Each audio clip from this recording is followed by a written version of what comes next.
Mais j'étais heureux pour lui, donc j'ai dit tiens, il m'appelle, allez, va te reposer, profite de ta victoire et puis on se parlera plus tard. Et qu'est-ce qui fait pour toi qu'une relation comme ça passe de purement sportif à ce côté petit frère et presque, je veux dire, à la vie, à la mort où vous allez être liés finalement? Bon, on a tellement vécu de choses ensemble dans le même petit lit à partager ce qu'on n'avait pas, parce qu'on n'avait rien. Il avait une voiture toute pourrie avec des checkers de protéines dedans et des trucs. Il livrait des pizzas, comme il a dit. Il était comme il rangeait les poubelles là-bas. Il avait une vie de merde et tout. Et donc j'ai pu le faire, j'ai pu le guider pour qu'il change sa vie. Et c'est pour ça qu'on est passé on a tellement souffert dans le sport. Moi, à 20 ans, j'étais vraiment pas tendre. Alors, imagine, à 20 ans et tout, j'ai des vidéos que personne jamais verront, mais lui, il est resté au même poids. Moi, je faisais 110 kilos. Je l'ai maltraité. Je l'ai martyrisé. Je peux dire que j'étais dur avec lui, mais il était très fort. Ce que je peux dire de lui en tant que grand champion, c'est que je l'ai jamais vu annuler un cours. Je l'ai jamais vu pleurer. Je l'ai jamais vu, non, avec des poches de glace. Puis que tu sais que t'as le fight, puis il est là, ça va, Georges et tout. Ouais, ça va et tout, on va. Putain, faut y aller dans 30 minutes. J'ai vu des semaines, si je te raconterais, j'ai vu tellement de gens passer, et que tu fais une semaine avec ce gars-là, tu dis, waouh, il te faut 1 mois pour récupérer. Donc, il a jamais annulé quoi que ce soit, il a jamais plaint, il a eu une persévérance et une rigueur. Ce que j'y ai appris, c'est la rigueur. Je lui dis, sans rigueur, il y a rien qui marchera. Et en fin de compte, c'est le mental. Tout le monde peut arriver à un niveau énorme aujourd'hui, mais c'est le mental qui va lâcher. Et si t'as pas la bonne personne avec toi derrière, waouh, là c'est là où il va te manquer quelque chose, parce qu'il faudra le petit mot au bon moment. Et des coups, tout le monde en prend des coups, mais justement, c'est à ce moment-là il va falloir savoir qui tu es. Si c'est juste que t'as donné des coups et puis que t'en as jamais pris, c'est à ce moment-là que t'auras besoin de la bonne personne. Et il m'a prouvé ça, il a prouvé jusqu'au bout, c'était un plaisir. Et comme on était toute cette carrière-là dans les hôtels, dans le monde entier, à dormir dans le petit lit, chacun à côté, c'est devenu quelqu'un que j'apprécie, puis que on se connaît par cœur, quoi. Lui, il me connaît autant, il connaît mes défauts et mes qualités, et moi, pareil. C'est vraiment un petit frère, tu sais. C'est moi on s'est choisi, en fait. En fait, en tant que combattant à cette période-là et tout, le truc qui était difficile pour moi, c'est comme je disais tout à l'heure, ma vie était plus dure que d'aller se battre. Je pense que j'ai jamais pu aller me battre au côté sportif sans une blessure, sans un accident. J'avais une vie que je partais me battre à Las Vegas, puis le matin dans le taxi, j'ai des amis à moi qui m'appelaient puis qui me disaient, Chris, tu peux venir, on est en train de se battre, tu peux venir. Une vie de fou. C'est une vie avec cette France que tu te dis, putain, mais qu'est-ce que je fous dans ce pays? Tu vois? La différence avec maintenant des choses, ou peut-être parce que c'est légalisé maintenant, ce pays-là, il te donnait 0 chance. C'est-à-dire que j'avais une vie qui était plus dure que d'aller se battre. Donc c'est dur à comprendre. Et c'est ce truc-là qui a fait que j'ai jamais pu. Tu vas au UFC, t'es appelé, tu sors de l'hôpital. Tu vas au Japon, tu te bats 3 jours avant, sur une place, je me bats. Tu te casses la main, mais tu mens. C'est vrai, je peux le dire maintenant dans le truc parce qu'on s'en fout et tout, mais tous les tests médicaux que j'ai donnés dans toutes les organisations, c'est jamais été les miens. Mon ami, mon cornerman qui était là, qui allait se battre, avait mon groupe sanguin ici pour pas qu'il oublie. Je lui disais, Stéphane, s'il m'arrive quoi que ce soit, oublie pas. Les tests, c'est des faux. Mon groupe sanguin, c'est le tien. Donc, si je tombe KO et qu'il faudrait un truc et tout, tu laisses pas. Il me regardait et disait, putain, Chris, pourquoi c'est pas normal? Parce que la vie là-bas n'était pas normale. Et donc, moi, je dormais sur une plage et je me retrouvais à Las Vegas. Tu vas au Japon, que les gens, ils te touchent, tu te bats devant 110 000 personnes, tu gagnes, t'es considéré comme une star et tout, tu rentres dans ton pays, t'es un clochard. T'es quelqu'un qui doit, j'ai tous les gens qui le prouvent et Aldri, tout ça. Je m'entraînais dans une salle où tu dormais dans un lit d'enfant. Où t'allais t'entraîner dans une salle, que j'ai vu des salles où c'était pirate. Je devais attendre le soir 11h que les personnes finissent de s'entraîner, et moi j'avais une clé, et j'allais la rouvrir, et on allait s'entraîner genre de minuit à 3h le matin. Des trucs que si je te raconterais, tu dirais, putain, qu'est-ce que c'est ça? Parce que la vie était comme ça.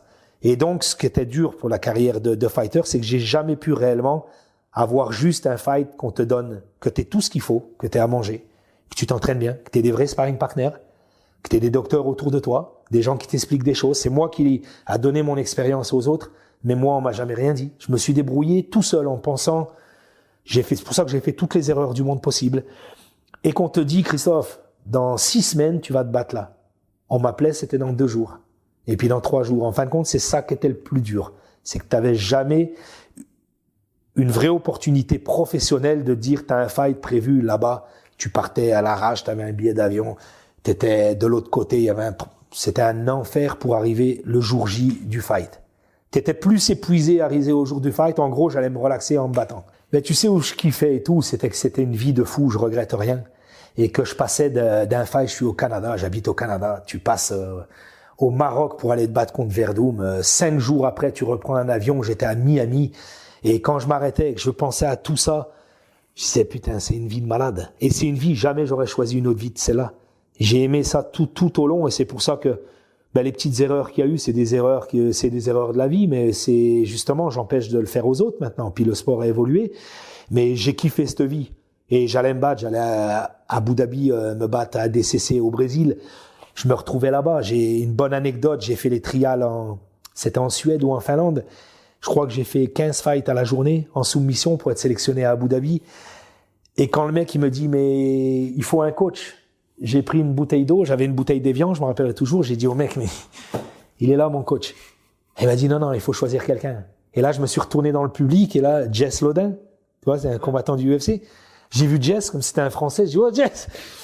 Je dis, viens ici. Et il me dit, Chris, qu'est-ce que c'est? J'ai dit, putain, il me demande il paye pour personne. Tu vois, bon, ce jour-là, j'avais même dormi dans une cage d'escalier. Les mecs, ils te réservent un hôtel, ils savent pas, l'hôtel t'arrive, c'était genre 300 € la chambre, mais t'as pas d'argent. Donc j'ai attendu toute la nuit, genre dans la réception, jusqu'à temps qu'elle me voit, monsieur, faut pas. J'ai été dormir dans une cage d'escalier. Quand l'autre est venu me chercher le matin, il me dit, c'est bon, bien dormi, yes. Et c'est là que dans ta tête, tu dis, faut y aller.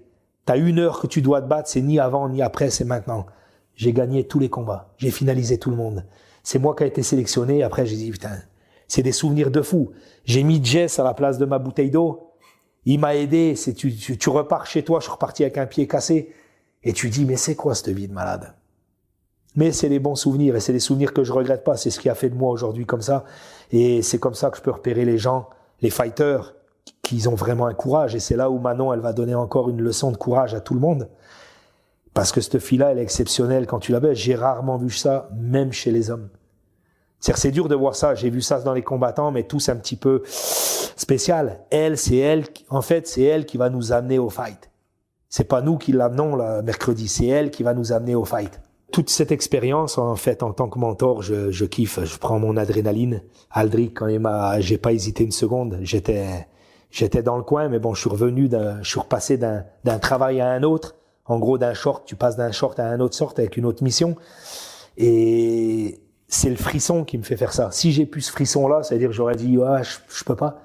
Dernier fight, quand il m'a demandé de venir et tout, j'étais tellement épuisé de la victoire de Xavier que je l'ai attrapé. Je dis, Aldric, j'ai fait ce qu'il faut pour... Non. Il me regarde, il me dit, non, tu viens avec nous. J'étais épuisé et là, d'un coup, j'ai eu le frisson. J'ai dit, allez, va changer de t-shirt. J'ai changé le t-shirt et c'est ce don-là que j'aime bien. Je sais si je peux le faire pour la personne. Encore une fois, c'est une histoire de confort. Si cette personne-là, je l'apprécierais pas ou je l'aimerais pas, je pourrais pas le faire. Je peux le faire, ce truc-là, c'est pas magique, mais je peux le faire uniquement que les personnes qui le méritent et qui ont besoin de ça et qui me le font ressentir. Si j'amènerais quelqu'un qui me dit, Chris, juste pour le plaisir, je voudrais que c'est toi. J'ai fait gagner des anecdotes des gens dans Ultimate Fighter, dans la télé-réalité, que personne voulait.